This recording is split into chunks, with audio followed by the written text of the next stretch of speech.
Clearly, this is one of those topics where it's impossible for the BBC to please all of the people all of the time.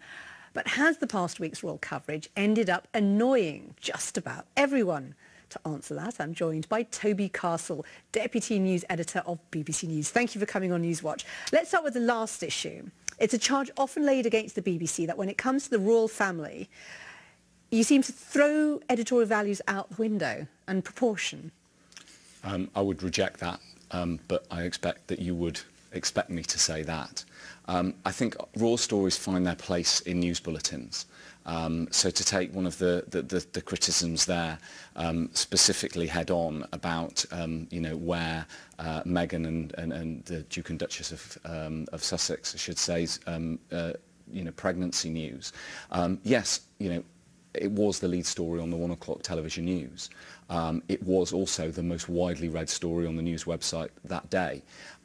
If you look at the other stories that were necessarily competing for the top of that bulletin at 1 o'clock, our audience is quite different at 1 o'clock to say 6 and 10 o'clock. I think it was still the right story. It was a story that broke over the morning. It developed. You had reaction through the day. Well, it didn't develop in the sense that she was pregnant and everyone knew it. But we had reaction and people responding to what actually was a rather happy news story. At that point in the day on Brexit, which ended up being the lead story on the 6 and the 10 o'clock news that day, by that point, the Prime Minister hadn't actually spoken. She hadn't gone to Brussels, and there hadn't been a necessary development in that story. So I would say that the raw stories find their place in news bulletins. You see, it's also about the amount of time, to be fair, Toby. And 4 minutes on a pregnancy in a half-hour bulletin at 1 o'clock. There's another story that did not get a full report as a result. Well, I'm not going to go through the exact running order, but I would say that we covered that story as we would do any other breaking news story, a news story that has a significance on that day. The wedding of the Duke and Duchess of Sussex was the most watched television programme on the BBC this year. They are a hugely popular story for us online and on other outlets. And I think there is often a criticism of BBC News and the BBC and actually news in general, that people are absolutely sick of the diet of grim news. I mean, I've spoken to people, I'm sure you have, going about the place, that say that they no longer engage, they no longer listen or consume news because it's all too grim. So actually the great news of a pregnancy of this couple, especially with a story around Harry and his history. I think people are really interested, really like that story.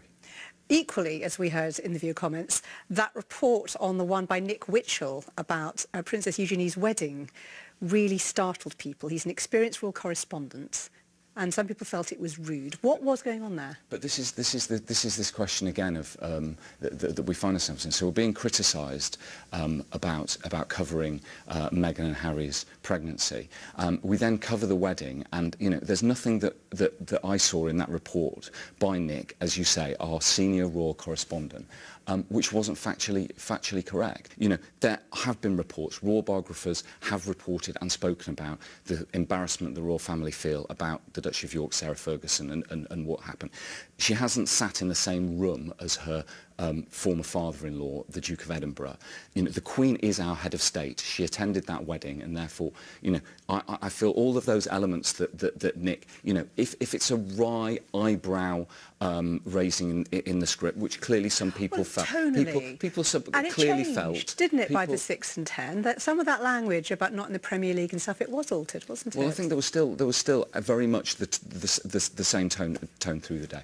In the end, and you've raised it to some extent, Toby, with Brexit, with concerns about universal credit, with so much serious international news, things like Yemen, viewers need and want analysis of these stories. Does the BBC need to rethink how much time you can devote to the royal family now, even if it's welcome light news against all the darkness?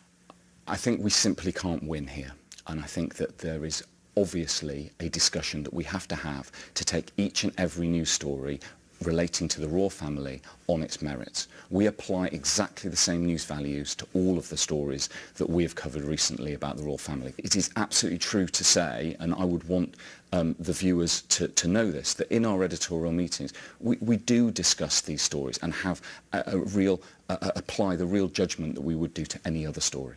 Toby Castle, thank you so much.